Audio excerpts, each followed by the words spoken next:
Syederalun Komplek Dayah Lembaga Pendidikan Islam, Ma'hadal Ulum Daniyah Islamiyah atau MUDI, Masjid Raya Samalanga Biren, disemprot cairan disinfektan dengan mobil water cannon Polres Biren. Penyemprotan dilakukan tim gugus tugas pencegahan COVID-19 Biren bersama BPBD Biren yang dibantu tim terkait lainnya. Selain menggunakan mobil water cannon, juga dilakukan dengan penyemprotan manual pada ruang-ruang sempit yang tidak bisa dilewati kendaraan.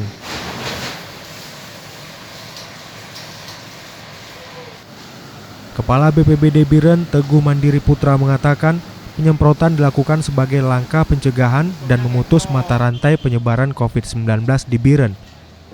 Sebelumnya, tim gugus tugas bersama jajaran Polres Biren juga telah melakukan penyemprotan disinfektan di Dayah Tanoh Mirah, Cut Iju, Pesangan, maupun Dayah Abu Tumin, Blangbladeh, Biren. Tim gugus tugas bersama dengan Polres Biren melakukan penyemprotan disinfektan di Dayah Abu untuk menjaga protokol kesehatan, diantaranya menjaga jarak, memakai masker, memakai disinfektan dan cuci tangan bersih. Dari Biren, Yusmandin Idris, Serambi On TV.